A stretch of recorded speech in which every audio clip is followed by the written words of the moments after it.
Representative Ilhan Omar just spent 3 minutes trying to destroy Ben Shapiro on live television, completely unaware that he brought a single iPad holding 12 years of her own words that would dismantle her political career in exactly 43 minutes. Pro-genocide Jewish students. 3 words spoken into a megaphone by a sitting United States Congresswoman at Columbia University in April of 2024. 3 nights later, swastikas appeared on Jewish dormitory doors at Columbia, at Cornell, at NYU. The week became the worst week of campus antisemitism in 45 years. The congresswoman who said those 3 words was Representative Ilhan Omar of Minnesota. 26 minutes ago, a man named Benjamin Shapiro walked into hearing room 419 of the Dirksen Senate office building. He brought one iPad.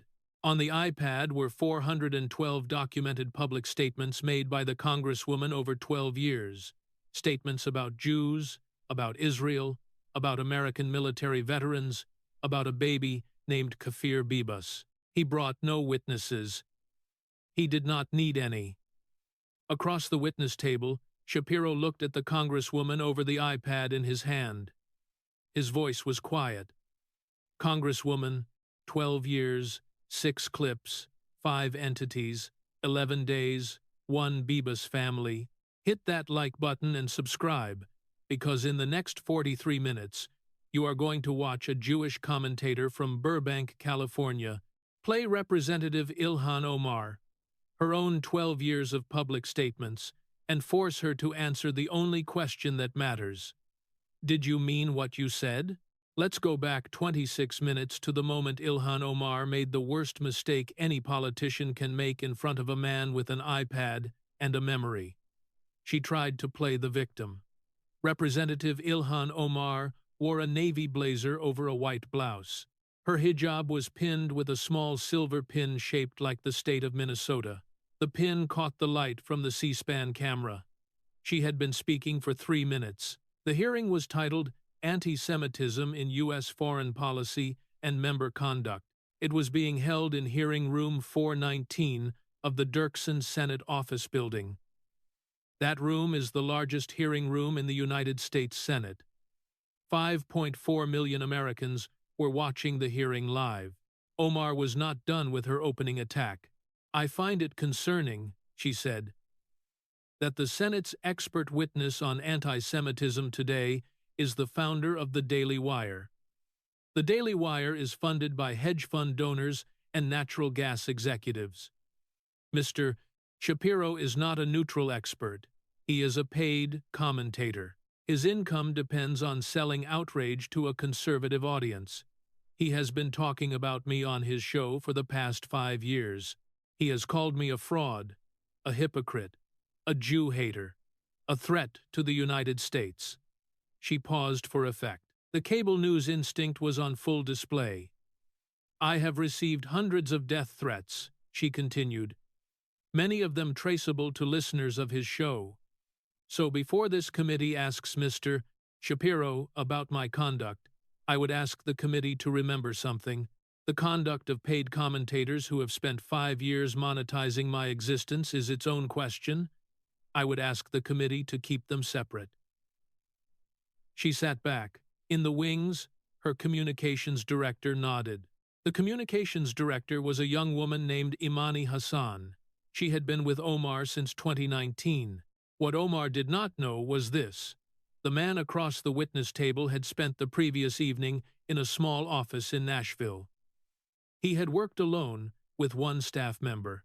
He had organized 412 documents on a single iPad. He had not brought lawyers. He had not brought speech notes.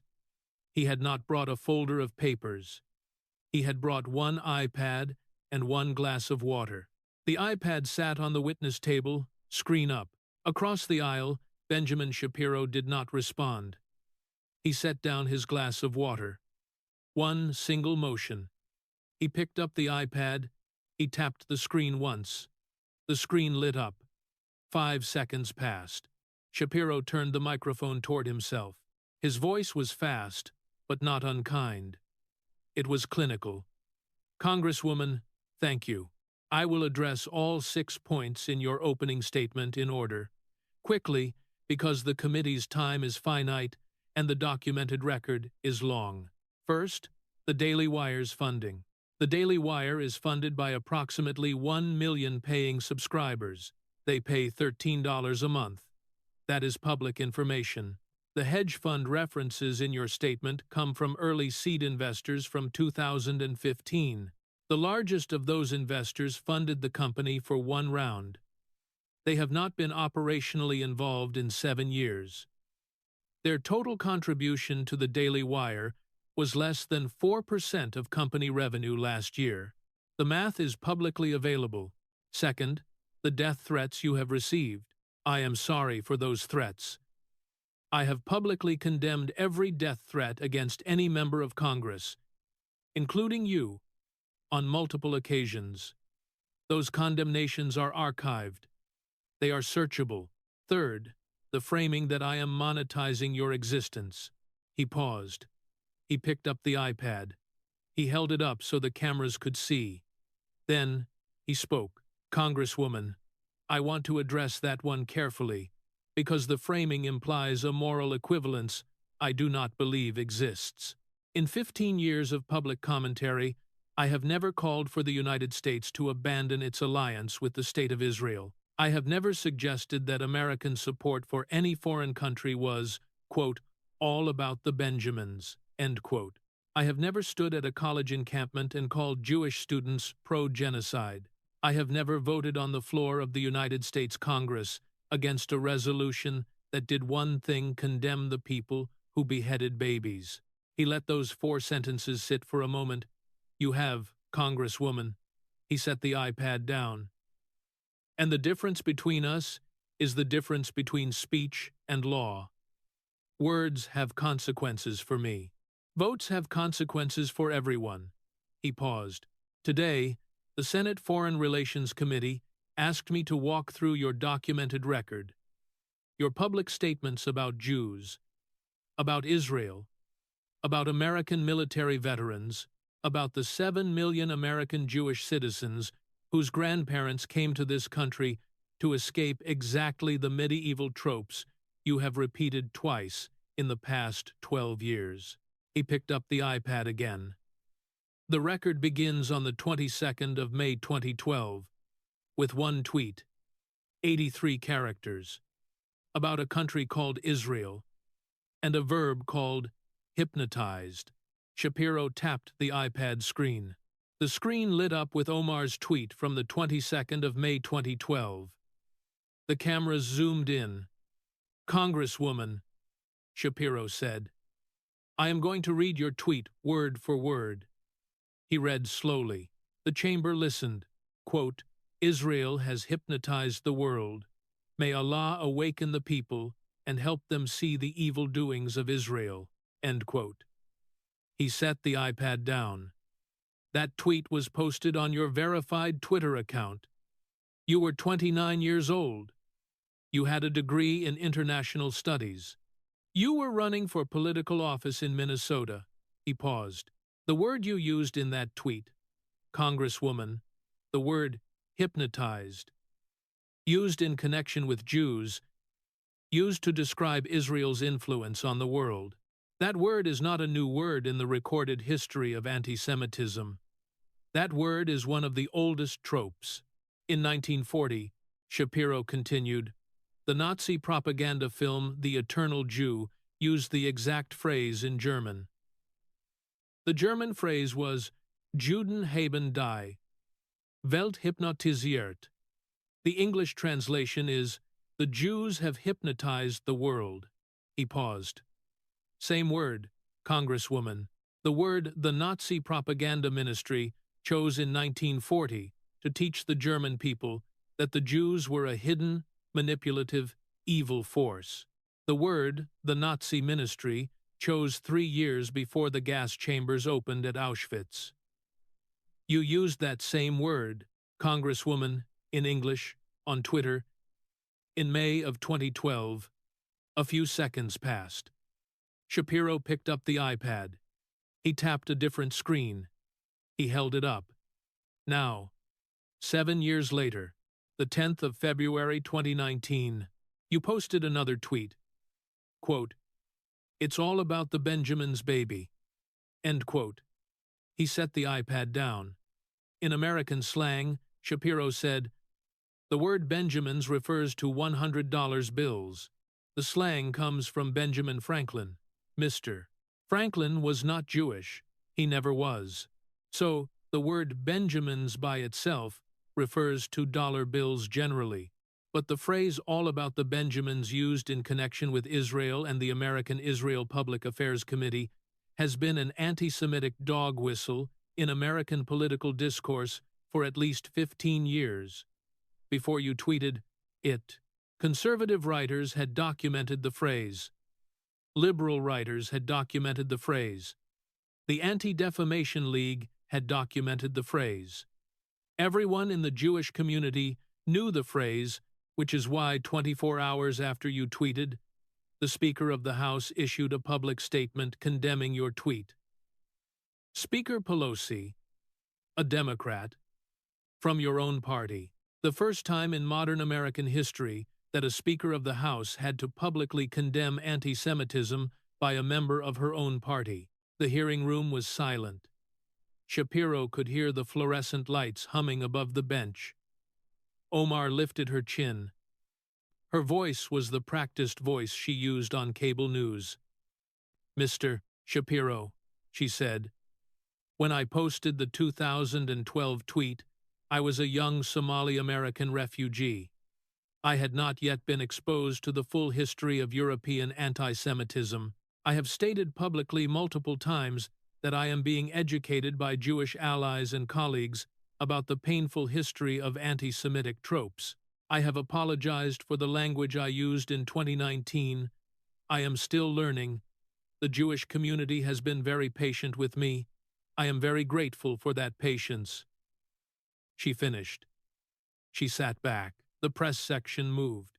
The Atlantic correspondent in the third row wrote in his notebook. He wrote 5 words. "Still being educated? 12 years." Shapiro waited until she was done. Then he spoke. "Congresswoman, I want to address that defense carefully. It is the most common defense in cases of anti-Semitic speech by public officials, and it has a name. The name in plain English is the perpetual student defense. It says, 'I am still learning. Please be patient. I have not finished my education yet. I want to ask you a basic question. You are 42 years old.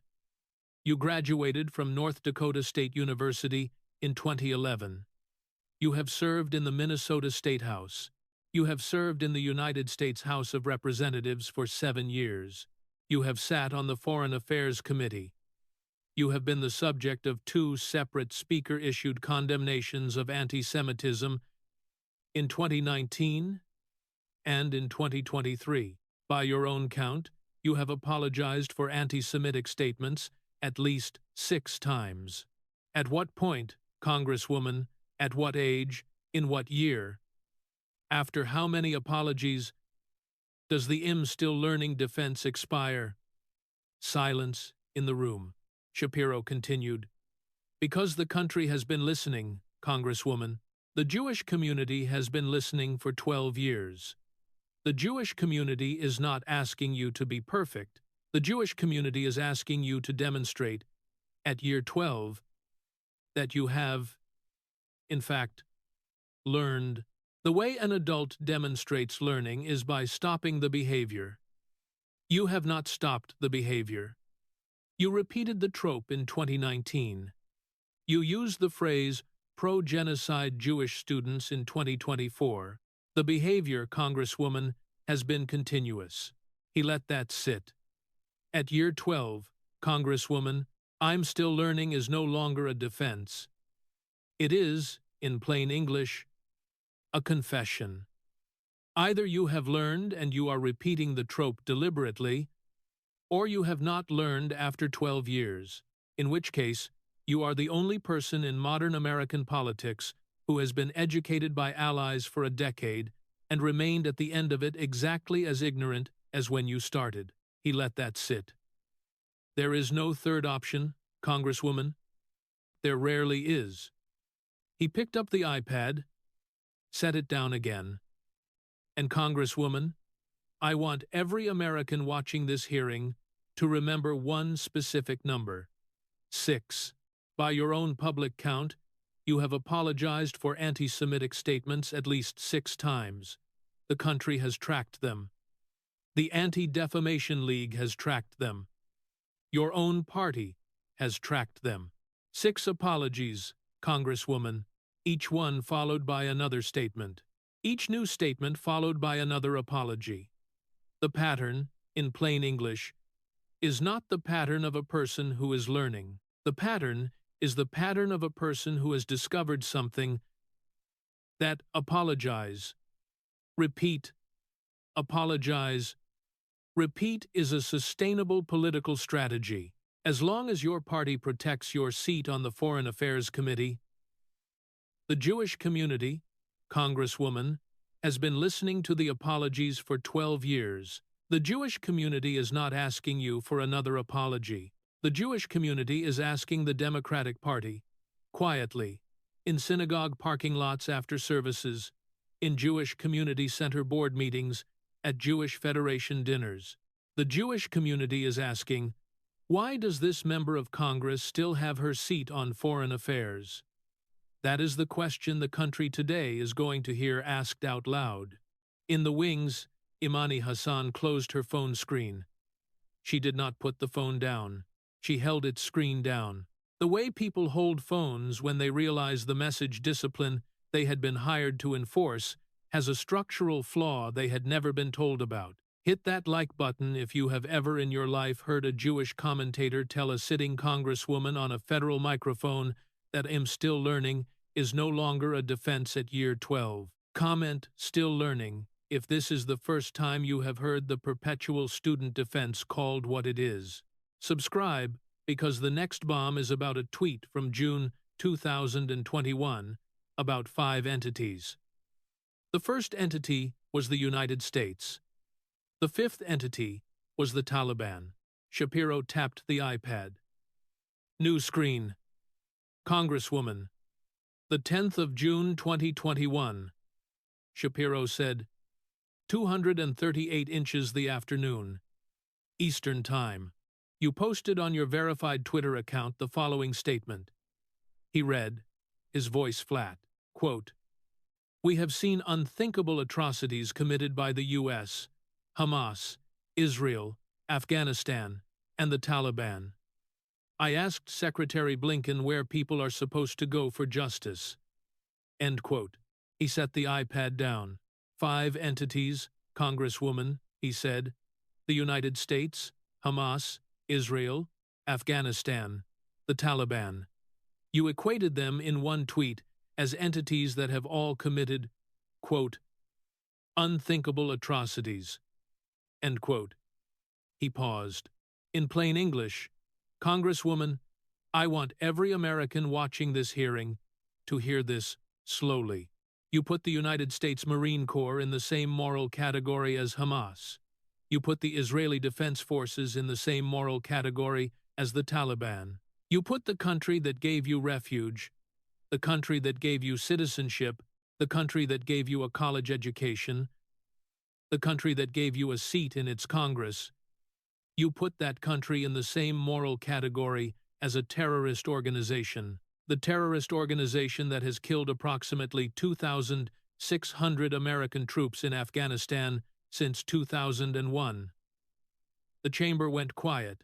The day you posted that tweet, 12 House Democrats publicly condemned you. They issued a joint statement, led by Representative Brad Schneider of Illinois. The statement said, quote, false equivalencies give cover to terrorist groups. We urge Congresswoman Omar to clarify her words, placing the U.S. and Israel in the same category as Hamas and the Taliban. End quote. 12 members of your own party, publicly, on the record, in writing, Speaker Pelosi, Majority Leader Hoyer, Whip Clyburn, and Caucus Chair Jeffries issued a separate statement. The statement said you needed to clarify your remarks, which you did, sort of. The clarification said you had been, quote, misunderstood, end quote. You did not retract the tweet. You did not delete the tweet. You did not apologize for the equivalence. The tweet, as of this morning, is still on your verified account. Omar's voice came back. Mr.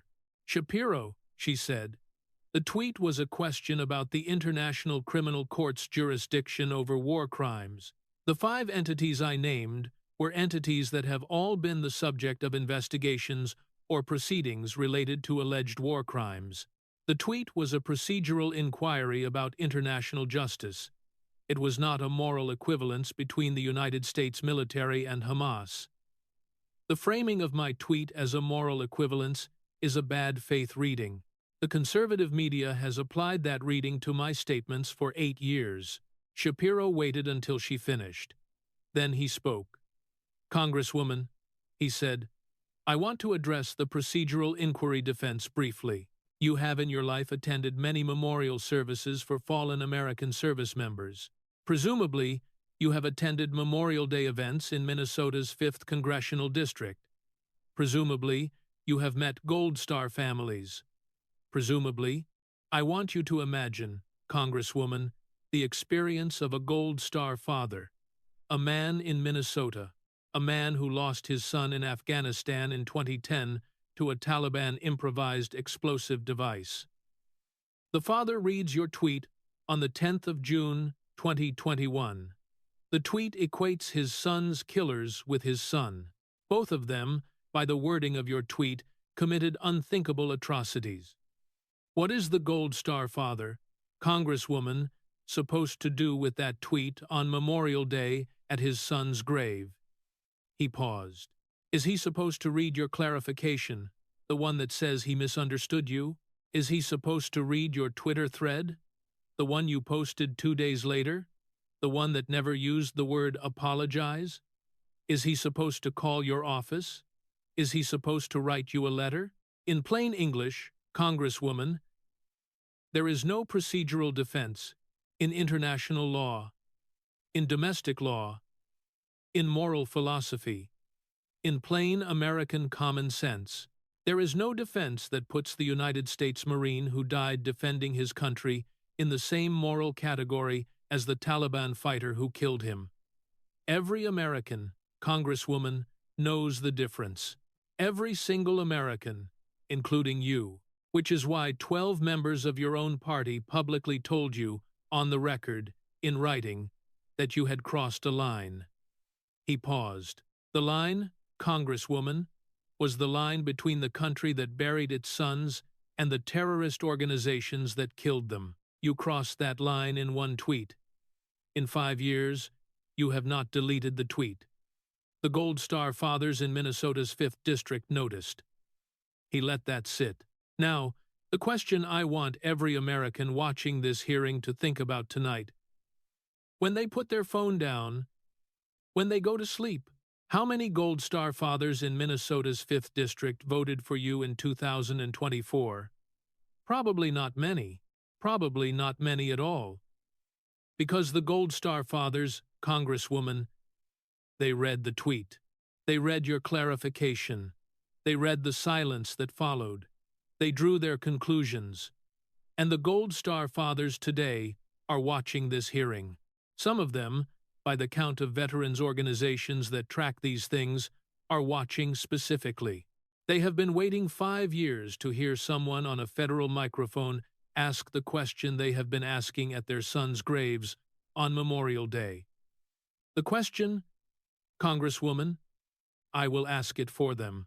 The question is this: in what universe, in what court, in what philosophical framework, in what version of the English language, in what country, is my son the same as the Taliban? You owe them an answer, Congresswoman, not a clarification, an answer. The hearing room was silent. Comment 5 entities. If you have ever in your life heard a Jewish commentator ask a sitting Congresswoman, to answer a Gold Star father's question on a federal microphone. Subscribe because the next bomb is about a video, 47 seconds long, recorded by the Congresswoman herself at Columbia University about Jewish college freshmen. Shapiro tapped the iPad. He held it up. The camera zoomed in. The screen showed a video player. He tapped play. The audio came through the chamber speakers. The hearing room listened. It was Omar's own voice, her own face, standing at the Columbia encampment, the 25th of April 2024. She was speaking into a megaphone. The Jewish students in the background were not part of the encampment, 47 seconds. Her voice through the chamber speakers repeated the phrase, pro-genocide Jewish students. Pro-genocide Jewish students. The video stopped. The hearing room was silent. Shapiro set the iPad down on the witness table. Congresswoman, the 25th of April 2024, you used the phrase pro-genocide Jewish students in a video. You posted that video to your own official Instagram account with a caption that endorsed the encampment's demands. He paused. In the 72 hours after you posted that video, the Anti-Defamation League documented something. Reported hate crimes against Jewish students on American college campuses jumped 312% week over week. 312%. Congresswoman, the week after your video was the single worst week of campus anti-Semitism since the Anti-Defamation League began keeping records in 1979. He paused. In plain English, Congresswoman, that means more swastikas painted on more dormitory doors in 7 days in the United States of America than in any 7-day period since Jimmy Carter was president. More chance of "go back to the gas chambers" shouted at more 1-8-year-old Jewish freshmen in libraries, in dining halls, in dorm rooms than in any 7-day period in 45 years. More mezuzahs taken down in dorm rooms across America than in any 7-day period since records began. He let that sit. You did not, Congresswoman, paint the swastikas. The vandals did. You did not, Congresswoman, shout the chants. The students who blocked Jewish students from entering their own dormitories did. You did. Congresswoman, provide the language, the framing, the cover. The phrase pro-genocide used by a sitting United States representative about American Jewish college freshmen 1-8-year-olds on American university campuses. After the 25th of April 2024, pro-genocide was no longer a fringe slogan. After your video, pro-genocide became congressional language from a sitting member of the United States Congress. Omar shifted in her chair. Mr. Shapiro, she said, the video you played presents an incomplete view of my full statement. The full context, which I have explained multiple times, was different. I distinguished between anti-genocide students, who included Jewish students, and pro-genocide students, who included some Jewish students. The phrase pro-genocide Jewish students was a phrase referring to a specific subset of students who had taken a specific political position on Israel's military operations in Gaza. The phrase was not, and is not, a characterization of all Jewish students. The clipping you presented removes that distinction. Shapiro tapped the iPad. The video resumed. He played a longer segment this time. 64 seconds. The full context. The phrase still emerged pro-genocide Jewish students 3 times in the longer recording. The qualifier Omar had described, the careful distinction, was not in the recording, not in the way she had described it. He stopped the video. Congresswoman, he said, the video, as I just played it, contains the longer context you referenced. The country has just heard the longer context.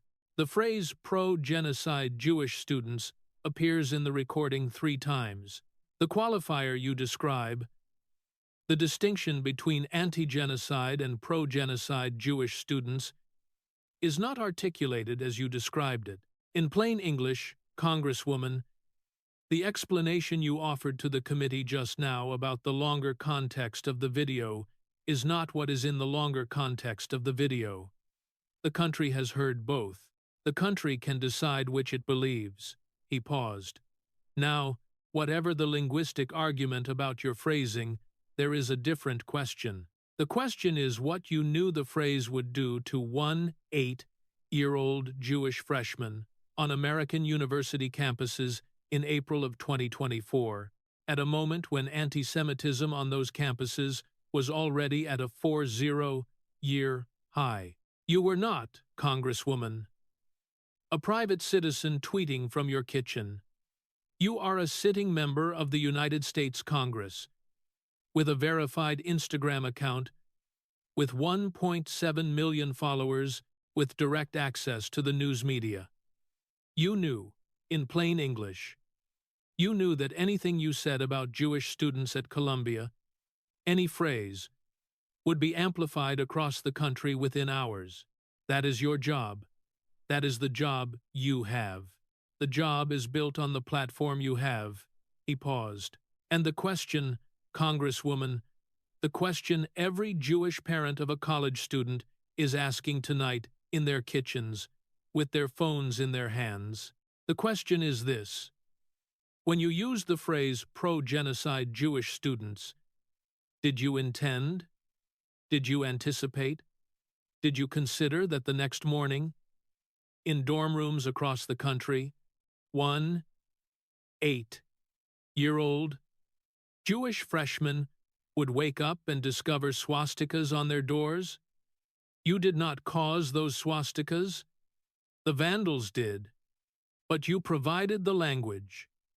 You provided the framing. You provided, for the people who painted the swastikas, the cover. The country today would like to know if you have, in the 18 months since the 25th of April 2024, apologized to even one of those 8-year-old freshmen. The hearing room was silent. Omar did not respond. Comment pro-genocide. If you have ever in your life heard a sitting congresswoman watch herself on her own video on a federal microphone and refuse to apologize to the 8-year-old American Jewish freshman whose dorm rooms were vandalized after she said the phrase. Subscribe because the next bomb is the one America has been waiting for since October 7th, 2023. 11 days, 1 vote, 9 months old. Shapiro tapped the iPad. The screen displayed a photograph. The camera zoomed in. The photograph had been taken on the 7th of October 2023 at a place called Kibbutz near Oz in southern Israel. The photograph had been on the front page of every newspaper in the world. In the center of the photograph was a woman. Her name was Bibbas. She was 32 years old. Her hair was dark, pulled back from her face. Her face was frozen in terror. In her left arm, she held her 4-year-old son. His name was Ariel. He had red hair. Under her right arm, pressed against her chest, was a baby. The baby had the same red hair as his brother. His name was Kafir. He was 9 months old. Around them in the photograph were Hamas gunmen. Shapiro let the photograph sit on the screen. He looked at Omar across the witness table. His voice was quiet. Congresswoman, he said, the 7th of October 2023. You have seen this photograph. Every American has seen this photograph. The woman is Bibbas. The boy in her left arm is Ariel. He is 4 years old. The baby she is shielding under her right arm is Kfir. He is 9 months old. He paused. Kfir Bibbas was the youngest hostage taken on October 7th. 9 months old. He was a baby. He let that sit. Hamas killed all 3 of them. Their bodies were returned to Israel in February of this year. The funerals broke the world. He paused. The funeral footage was watched by approximately 140 million people worldwide. Within 72 hours of the bodies being returned, the image of two small caskets, one for a 4-year-old, one for a baby, carried by Israeli military pallbearers at kibbutz near Oz. That image was the single most shared funeral image on the global internet since the funeral of John F. Kennedy in 1963. He paused. Both of the Bibbas children, Congresswoman Ariel, age 4, Kafir, age 9 months. Both of them had red hair, the kind of red hair that runs in some Jewish families. The two small red-headed boys became, in the months between the 7th of October 2023 and the funeral in February of 2025, the unofficial public faces of the October 7th hostage crisis. Their photographs were on freeway billboards in Los Angeles, on bus shelters in Manhattan, on synagogue bulletin boards in Boca Raton, on the homepage of every Jewish Federation website in the United States. For 16 straight months, the Jewish community in America, Congresswoman, prayed for those two red-headed boys. For 16 months, the Jewish community in America buried those two red-headed boys in absentia in February of this year, when their bodies came home in caskets too small for their parents to look at. He set the iPad down. Now, Congresswoman, the 18th of October 2023. 11 days after this photograph was taken. 11 days after Hamas had beheaded babies, raped women, burned families alive in their homes. 11 days after Kfir Bibbas was kidnapped from his crib, the United States House of Representatives voted on a resolution, House Resolution 771. The resolution did one thing. It condemned Hamas. The resolution title was Standing with Israel as it defends itself against the barbaric war launched by Hamas and other terrorists. The resolution passed 412 to 10. He paused. You voted no, Congresswoman. 11 days after Kfir Bibbas was kidnapped from his crib, you voted no on a resolution that did one thing: condemn Hamas. He picked up the iPad, tapped a different screen. The vote tally appeared. Omar's name was visible. Voting no, you were one of 10 members of the United States House of Representatives who voted no on that resolution. 8 of the 10 were members of what is publicly called the Squad. He paused. Congresswoman, I want every American watching this hearing tonight to understand what your no vote on the 18th of October 2023 meant in plain English. It meant, Congresswoman, that you could not, 11 days after the worst anti-Semitic massacre since the Holocaust, with 1,200 Jews dead, with 240 hostages in Gaza, with Kfir Bibbas presumed alive somewhere in a tunnel, you could not bring yourself to vote yes on a resolution that did one thing: condemn Hamas. It was, in plain English, the easiest political vote any sitting member of Congress would face in 2023. The bill required no funding. The bill committed no troops. The bill set no policy. The bill said one thing: Hamas just did this. We condemn Hamas. You voted no. Omar lifted her chin. Her voice came back a little faster this time. Mr. Shapiro, she said, my vote on October 18th was a vote against an unbalanced resolution. The resolution did not acknowledge the full humanitarian situation in Gaza. The resolution made no reference to civilian casualties on the Palestinian side. The resolution made no reference to the ongoing humanitarian crisis. By the time of that vote, several hundred Palestinian civilians had already been killed in Israeli airstrikes. My vote was a vote for proportionality, for a resolution that addressed all civilian deaths on all sides, including those who would die in the days and weeks that followed. She finished. The progressive press section moved. Shapiro waited. Congresswoman, he said, I want to address the proportionality defense briefly. The resolution you voted against did not preclude future humanitarian aid. It did not preclude future ceasefire resolutions. It did not preclude future humanitarian resolutions for Palestinian civilians. Between the 18th of October 2023 and the 31st of December 2023, the House of Representatives passed 3 separate humanitarian aid resolutions. Resolutions that included Palestinian civilians. You voted yes on 2 of those 3. You voted present on the 3rd. He paused. So, the proportionality defense, in plain English, does not work, because the House did in fact address proportionality in separate resolutions, which you supported. The October 18th resolution was specifically and only about the October 7th attack. The October 18th resolution was a moral statement. The moral statement was, we condemn what Hamas did on October 7th. You voted no on the moral statement, Congresswoman. You did not vote no on the proportionality. You voted no on the moral statement that Hamas had done something condemnable on October 7th. He let that sit. In plain English, there is no version of the English language, in any dictionary, in any school of moral philosophy, in any framework of international human rights, where the response to Hamas killed 1,200 civilians is, I will not condemn this until you also condemn Israel for retaliating. That is not proportionality, Congresswoman. That is moral equivalence between the murderer and the family that buried him.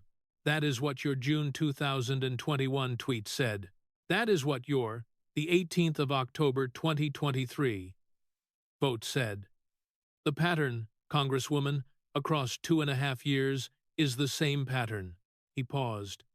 And 8 days later, Congresswoman, the 26th of October 2023, the House voted again on a $14.5 billion emergency aid package for Israel to pay for the country's defense at the moment its civilians had just been slaughtered. The bill passed 311 to 14. You were one of the 14 no votes. In plain English, Congresswoman, the country watching this hearing has now heard 2 votes. October 18th, no on the resolution that condemned Hamas. October 26th, no on the emergency aid for the country whose civilians had just been slaughtered. 2 votes, 8 days apart, 3 weeks after the worst antisemitic massacre since the Holocaust. Both, no. And during the 8 days between those 2 votes, Congresswoman Bibbas was still alive in a Hamas tunnel in Gaza somewhere, 9 months old. The hearing room was very quiet now. This was the moment. Omar's hands had been gesturing throughout the past 43 minutes, the way her hands always gestured when she spoke on cable news. Her hands had produced 8 years of viral hand gesture clips. Her hands stopped moving, both palms flat on the desk in front of her, pressed down, knuckles white. She did not lift her hands. The cameras zoomed in. 11 seconds passed. In 11 seconds, on national television, in front of 5.4 million live viewers, the hands that had built a cable news brand for 8 years stopped working. She did not lift them. She did not speak. She did not gesture. The C-SPAN producer in the truck zoomed in tighter. 12 million American screens watched. 2 hands pressed flat on a desk. Knuckles white. Motion stopped. The brand visibly broken. In the wings, Imani Hassan closed her phone screen. She did not put the phone down. She held its screen down. 12 seconds. Shapiro spoke. His voice was lower than it had been all morning. Congresswoman, yes or no? Did you vote no on House Resolution 771 on the 18th of October, 2023? Omar took a breath. Yes. Thank you. And yes or no? 11 days earlier, on October 7th, was Bibbas, aged 9 months, kidnapped from his crib in kibbutz near Oz. A long silence. Yes. Thank you, Congresswoman. He let that sit. The hearing room stayed quiet. That is the timeline, Congresswoman. 11 days from a 9-month-old American-Israeli baby being dragged out of his crib to a sitting member of the United States Congress, voting no on a resolution that condemned the people who dragged him out. In plain English, the country has heard the timeline read back in your own words, with your own yeses. The country watched your hands stop moving. The country watched the brand break. He paused. There is nothing left for you to say, Congresswoman, about the 11 days, about Kafir Bibbas, about the vote. The country has the timeline. The country has the photograph. The country has your no vote. The country has the recording of your hands stopping. The country, Congresswoman, every American watching tonight in their living room with their phone in their hand. The country has only one question left for you. Words have meaning, Congresswoman. Did you mean what you said? The hands stayed flat. Comment 11 days if you have ever in your life heard a Jewish commentator walk a sitting Congresswoman through her own no vote on a resolution condemning the people who kidnapped a 9-month-old baby from his crib, and watch her hands stop moving. Share this with the Jewish American in your life, and with the working-class American in your life, the actual one, not the imagined one in a squad campaign ad. Shapiro picked up the iPad. He held it up. The camera zoomed in. Congresswoman. One final video, 47 seconds. A montage. The montage contains 6 clips from the past 12 years. All of them, all 6, are public statements you made in your own voice, in your own face, on your own verified social media accounts, or on the official floor of the United States House of Representatives. He tapped play. The video began. 47 seconds. The chamber listened. Clip 1, 2012. Omar's voice Israel has hypnotized the world. Clip 2, 2019. Omar's voice, it's all about the Benjamin's baby. Clip 3, 2021. Omar's voice, the unthinkable atrocities committed by the U.S., Hamas, Israel, Afghanistan, and the Taliban. Clip 4, April 2024. Colombia.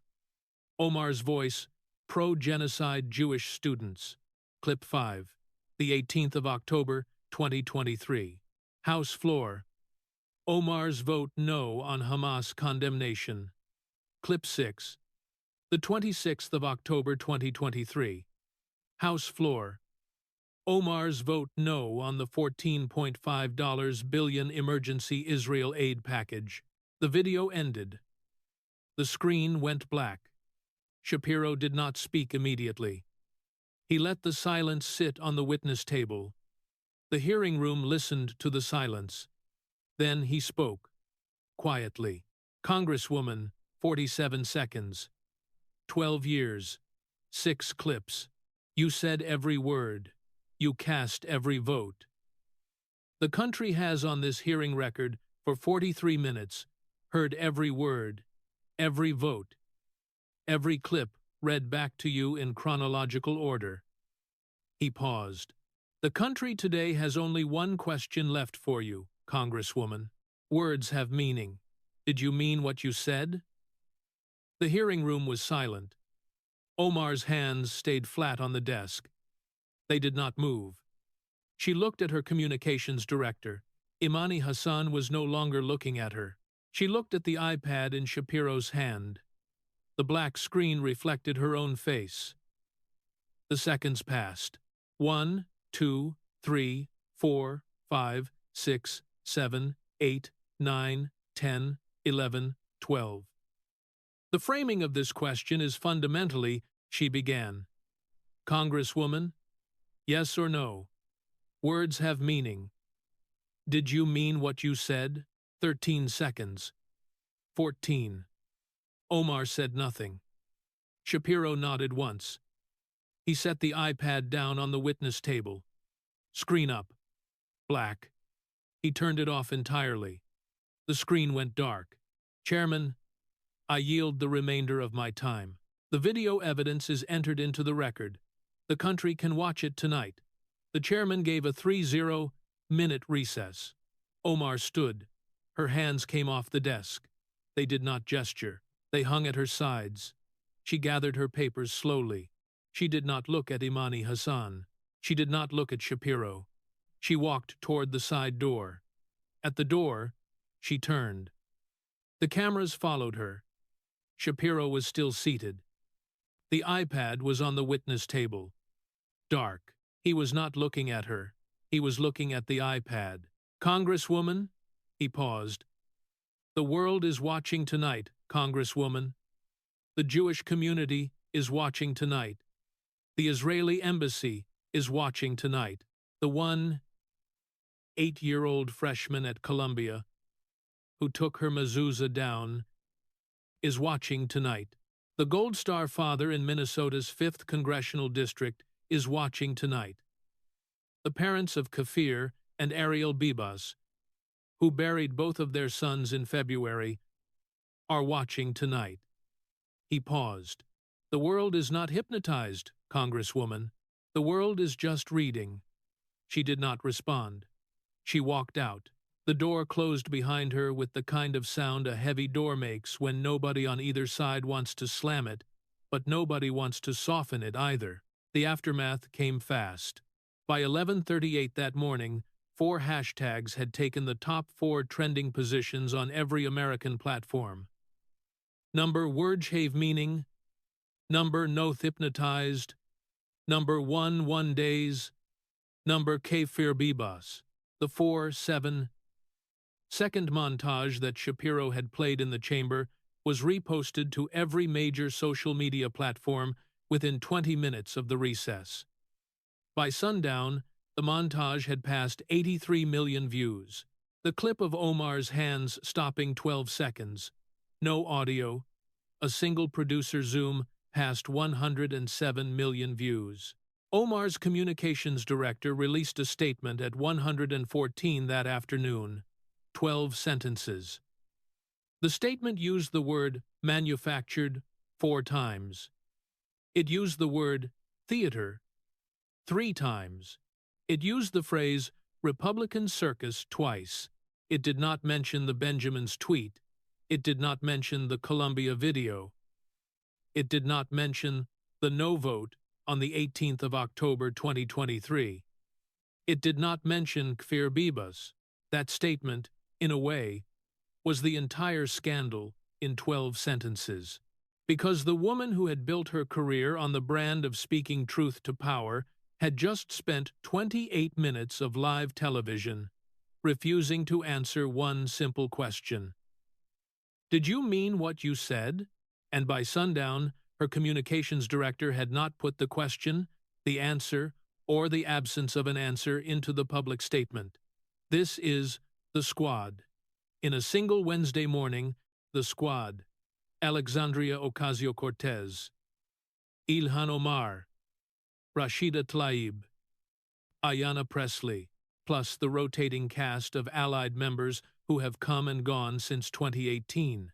The Squad was sold to the American working class as the new face of the Democratic Party, the progressive future, the young, diverse leadership that would represent the forgotten, the conscience of the party. 8 years later, the conscience of the party has become the documented record of anti-Semitism in the party, the medieval hypnotized trope from 2012, the AIPAC Benjamin's dog whistle from 2019, the June 2021 tweet that put the United States Marine Corps in the same moral category as the Taliban. The Taliban that killed 2,600 American troops. The April 2024 Columbia video that gave campus vandals the phrase they spray-painted on Jewish dormitory doors that night. The 18th of October 2023 vote, 11 days after Kafir Bibbas was kidnapped from his crib, against a resolution that did one thing: condemn Hamas. The squad did not just betray the working class. The squad, in the case of Representative Omar, betrayed the 7 million American Jews whose grandparents survived camps in Europe to come to the only country in the world where their grandchildren could become whatever they wanted to become. The squad betrayed the Gold Star fathers in Minnesota's 5th Congressional District, whose sons died fighting the Taliban.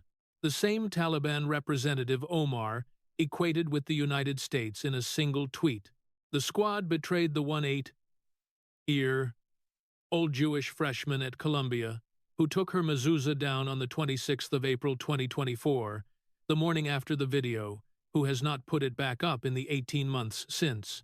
The squad betrayed the parents of Kafir Bibbas, whose son was 9 months old when Hamas killed him.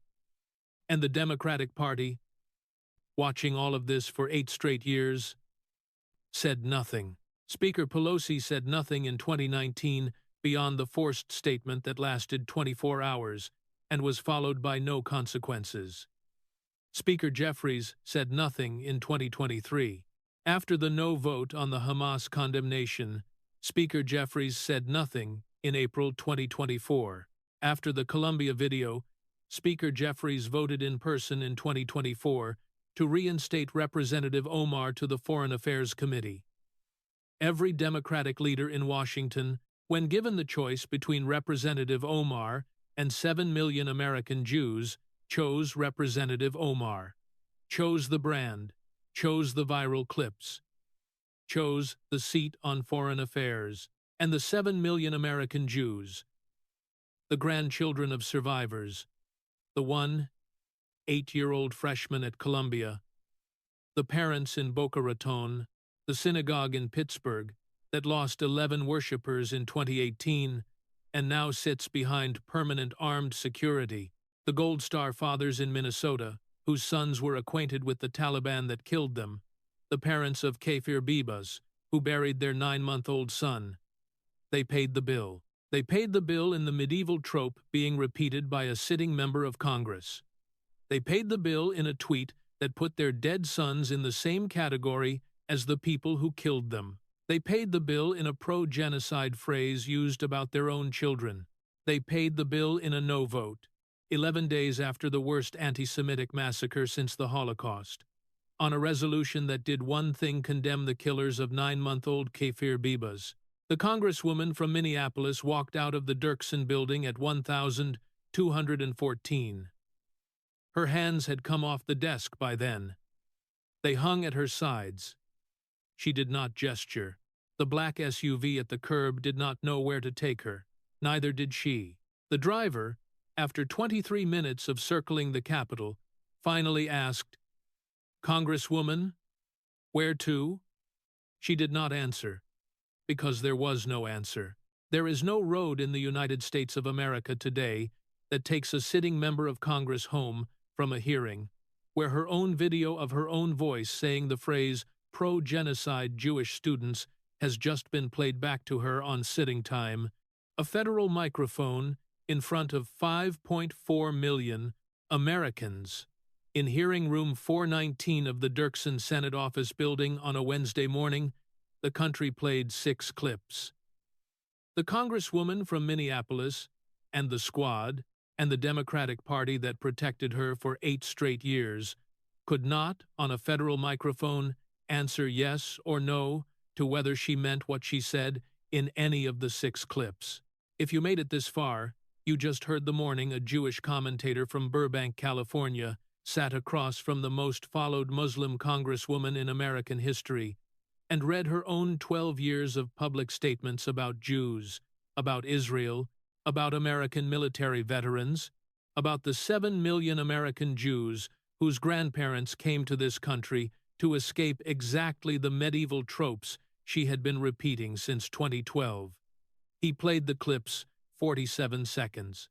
6 clips, 12 years, all in her own voice, all in her own face, all from her own verified accounts, all from her own no votes, She refused to answer whether she meant what she said. She refused to apologize to the 8-year-old freshman at Columbia who took her mezuzah down the morning after the video. She refused to acknowledge the Gold Star fathers in Minnesota's 5th Congressional District whose sons were acquainted with the Taliban that killed them.